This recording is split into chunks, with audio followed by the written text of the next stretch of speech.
So hindi nga po maiwasan na mabatikos ang ating pambansang kamauman ni Pacquiao ng mga fans nang dahil sa tila pinabayaan daw nito ang kanyang anak na si Eman Bacosa at hindi sinasamahan at ginaguide mag-ensayo, habang si Jimuel Pacquiao naman daw ay inaasikaso ng husto ng 8th Division Champion.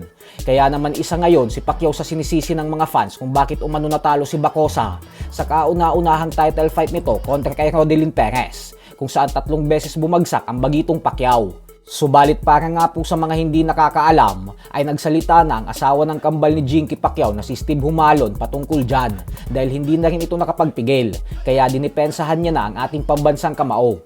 Ayon sa kanya ay wala daw kayong alam kasi ang katotohanan umano ay pinag-utos ni Pacquiao sa matalik niyang kaibigan na si Buboy Fernandez na samahan at tulungan mag-ensayo si Bacosa. Pero yung stepfather umano ni Bacosa ang may ayaw at hindi pumayag. Imbis umano na tinuturuan ni Buboy si Eman ay hinaharang ito ng stepfather niya.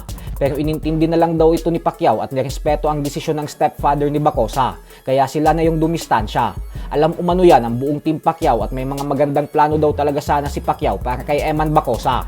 Samantala, may mga kumakalat nga po ngayong videos ni Pacquiao sa social media na tila reaksyon daw nito sa pagkatalo ni Eman Bacosa kay Rodelin Perez, kung saan makikita natin na parang may ginagayang estilo si Pacman. Dahil dito ay muli na namang nabatiko si Pacquiao ng ilang mga fans. Pero para po sa mga kaalaman ng lahat at magbigay linaw na din, ay lumang video na po ito mga idol.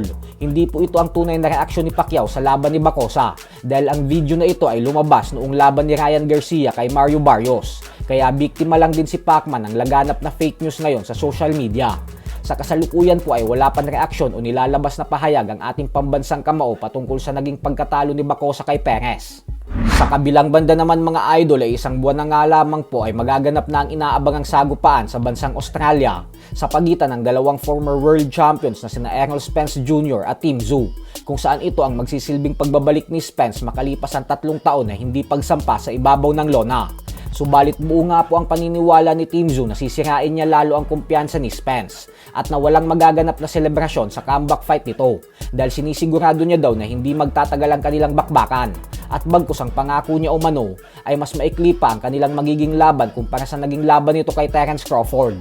Paliwanag ni Tim Tszyu na kung umabot umano ng 9 rounds si Spence bago ito tuluyang natalo via technical knockout ni Crawford, ay mas magiging mabilis daw ang kanilang bakbakan kasi hindi niya na daw papaabutin pa ng 9 rounds si Spence. Gawa ng ina-knockout niya daw agad ito ng mabilisan.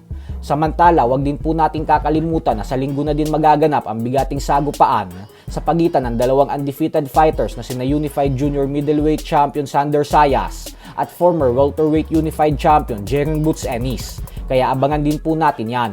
So hanggang dito na lang po muna tayo mga idol.